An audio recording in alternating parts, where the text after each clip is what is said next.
وقل رب زدني علما.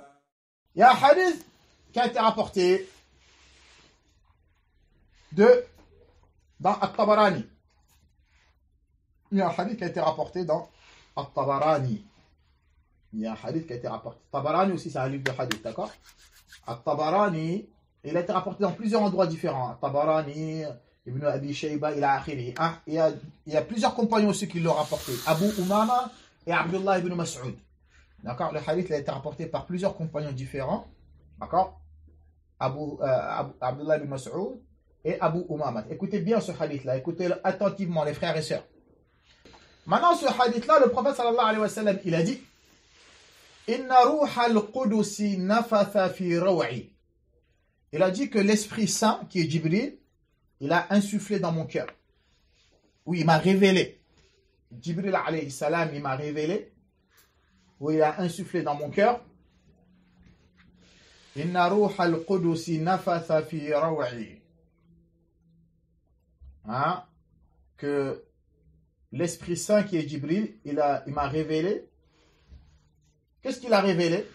Anna nafsan lan tamuta hatta tastakmila rizqaha wa ajalaha. Le prophète il a dit, il n'y a aucune âme ne goûtera à la mort sans que sa vie et sa subsistance n'arrivent à terme. Aucune âme ne goûtera à la mort sans que sa vie et sa subsistance arrivent à terme. Juste ce point-là, c'est un point très très important que beaucoup de musulmans à notre époque n'ont pas compris. Le prophète, il a dit, aucune personne ne mourra tant que ta vie n'a pas arrivé à terme et tant que la subsistance qu'Allah il a décrété que tu allais avoir, tant qu'elle n'est pas arrivée à terme, tu ne vas pas mourir. Donc, qu'est-ce qu'il te reste à faire? Reste tranquille et place ta confiance en Allah. N'aie pas peur. Comme la mort te court après, ta subsistance te court après aussi, ton risque. Tu vas l'avoir. Tu ne mourras pas quand Allah il a décrété que tu auras 5 enfants dans ta vie. Tant que tu n'auras pas 5 enfants, tu ne vas pas mourir.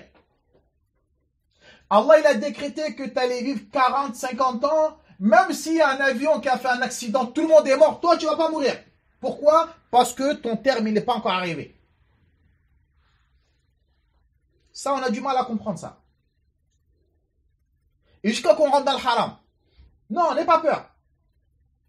Ce qu'Allah il a prédestiné, tu peux faire ce que tu veux, tu n'auras pas plus. Tu n'auras pas plus. Et ce que tu dois avoir, tu l'auras, personne ne pourra te l'empêcher. Aucun sorcier, ni aucun marabout, ni n'importe qui ne pourra pas t'empêcher ce qu'Allah il a qadar, tu vas l'avoir. Toi, fais les causes, travaille, fais du commerce, mais t'inquiète pas, ce que tu dois avoir, tu vas l'avoir. Donc place ta confiance à Allah, n'aie pas une mauvaise opinion d'Allah. En disant pourquoi moi je suis pauvre, pourquoi lui il est riche, pourquoi lui ça, pourquoi. Ton risque il va venir. C'est toi qui es pressé, Allah il a l'heure à laquelle elle va venir, tant qu'elle n'est pas arrivée, bah ton risque il ne va pas venir, jusqu'à que l'heure elle arrive. Vous avez compris cela? Le musulman il doit comprendre ça. Si moi et vous qui m'entendez, on est toujours en vie, c'est à cause de quoi? Parce que notre risque il n'est pas fini encore. Notre vie elle n'est pas encore finie. Le jour où la dernière goutte d'eau que tu dois boire sur terre, tu l'as bu, tu ne vas pas faire une seconde de plus sur terre, tu vas mourir. Tous ceux qui sont encore en vie, c'est que mazal, leur risque n'est pas fini, leur subsistance elle n'est pas finie, leur âge elle n'est pas encore fini. Si l'eau que tu devais boire, ou l'aliment que tu devais manger, ou bien l'oxygène que tu veux, qu'Allah il a compté que toute ta vie que tu devais expirer, inspirer, expirer, tant que ça, ce n'est pas arrivé, tu ne vas pas mourir. Mais le jour où la dernière expiration, inspiration que tu dois faire, bah, ce jour-là, tout de suite, tu vas mourir. Tu ne vas pas faire une seconde de plus sur terre. Est-ce que vous avez compris ça? Voilà. Le musulman, il doit avoir cette foi. Il doit avoir cette confiance en Allah subhanahu wa ta'ala. Le prophète dit donc, si vous avez compris cela, qu'est-ce qui se passe? Fattaqullah, craignez Allah. S'il s'avère que vous avez compris que tu ne vas pas mourir sans que ta subsistance et ta vie n'arrivera à terme, donc crains Allah wa ajmilu fi talab. Recherchez la subsistance de la meilleure des manières. Ne la recherchez pas illégalement. Ne la recherchez pas dans le haram. T'inquiète pas, ne sois pas pressé. Il y a certaines personnes, tellement ils veulent devenir millionnaires, milliardaires tout de suite, ils sont prêts à vendre de la drogue ou à certaines femmes à se prostituer ou à faire du maraboutage juste pour avoir de l'argent tout de suite. Le prophète, il a dit non, t'inquiète pas, ce qu'Allah il a précisé, tu vas l'avoir. Crains Allah, mais ne la recherche pas, ta subsistance, ne la recherche pas illégalement. Est-ce que c'est clair ça, voilà? Beaucoup de musulmans, ma'asaf, il y en a, ils mentent, il y en a, ils arnaquent.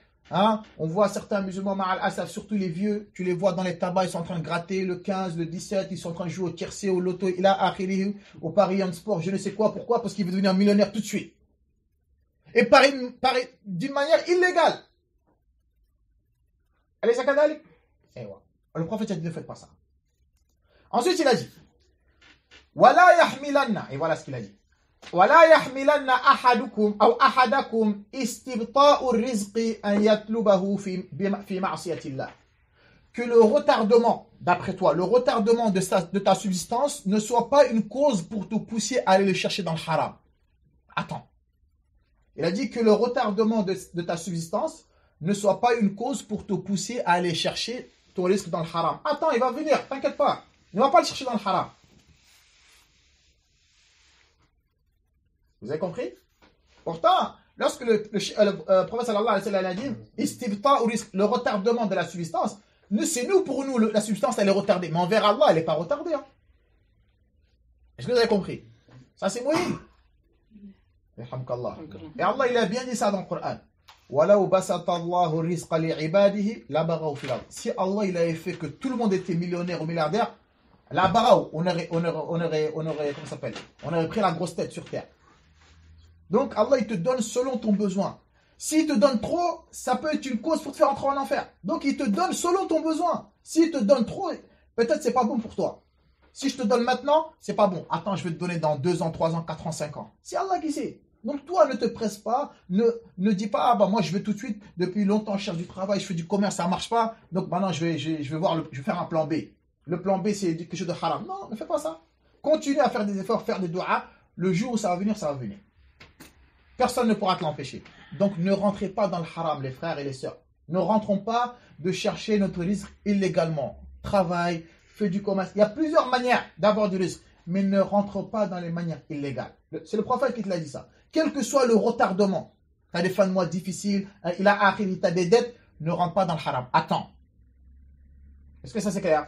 Pourquoi? Le prophète a dit فَإِنَّ اللَّهَ تَعَالَى, car Allah subhanahu wa ta'ala لا ينال ما عنده إلا بطاعته. Car ce qu'il y a auprès d'Allah, personne ne pourra l'obtenir que dans son obéissance. Ce qu'il y a auprès d'Allah, sa subsistance, le paradis, il a akhirihim. Ce qu'il y a auprès d'Allah, personne ne peut l'avoir que par son obéissance. En obéissant à Allah, ça te fait venir la subsistance. Wallahi. Obéir à Allah, ça te fait venir la subsistance. Et désobéir à Allah, ça retient la subsistance.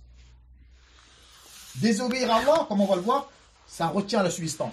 Le prophète, il a dit, car ce qu'il y a auprès d'Allah, hein, personne ne peut l'avoir que par son obéissance.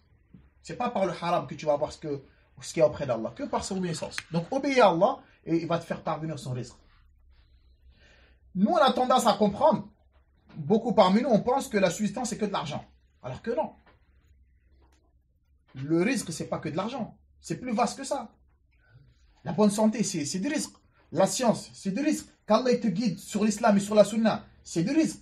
Hein? Qu'Allah t'accorde une longue vie, c'est du risque. Qu'Allah te donne des enfants, c'est du risque. Qu'Allah t'accorde une bonne femme, c'est du risque. Il a arrivé. Donc le risque, c'est pas que de l'argent. D'accord? Même si toi, tu n'as pas d'argent, alhamdulillah, Allah t'a donné des enfants. Il y en a, ils sont des milliardaires, ils n'ont pas d'enfants. Il a arrivé. Donc le risque, ce n'est pas que de l'argent. Comprenez bien ça.